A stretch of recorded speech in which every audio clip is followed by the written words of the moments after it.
વાવ તાલુકાનું મોરેખા ગામ છે જ્યાં 1/6ના રોજ એક યુવાનની હત્યા થાય છે અને 2 મહિના સુધી સતત પોલીસ તપાસમાં હત્યાનો ગુનો દાખલ થતો નથી અને 306 દાખલ કરવામાં આવે છે, આત્મહત્યામાં કપાવવામાં આવે છે। એને લઈને ગઈકાલે રેલી સ્વરૂપે અહીંયા આવી અને કલેક્ટર સાહેબને માત્ર રાષ્ટ્રપતિના આપવા માટેનું આવેદનપત્ર આપવાનું હતું। તેમ છતાં કલેક્ટર સાહેબે હજુ સુધી કોઈ માંગણીઓ સ્વીકારી નથી।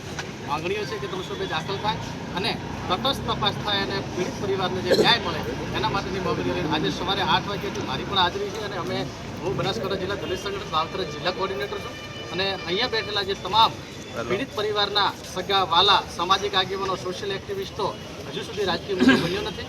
પણ મારે એટલું જ આ કલેક્ટર સાહેબ અને એસપી સાહેબને કહેવું છે કે આ વાવ થરાદની ધરતી છે અને થરાદ નવો જિલ્લો બન્યો છે અને અહીંયાની તમામ સમાજની કોઈ આપણે સમાજવાદમાં જતા નથી। પ્રજા જે છે એ ન્યાયપ્રિય પ્રજા છે, એટલા માટે પ્રેમાળ અને શાંતિથી બેઠી છે અને જો આ ન્યાય નહીં મળે ત્યાં સુધી અહીંથી એક પણ વ્યક્તિ ઉઠવાનો નથી। દિવસે દિવસે સંખ્યા વધશે, મહિલાઓની સંખ્યા વધશે, પશુ સાથે પણ જો આવવાનું થશે તો પણ આવશે।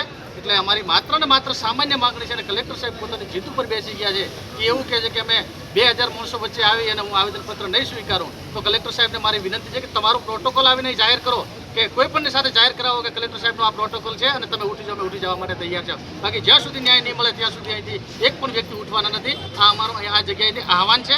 અત્યારે નહીં, કાલે નહીં, 6 મહિના થશે છતાં પણ અહીંથી એક પણ વ્યક્તિ આગળ પાછળ થવાનો નથી।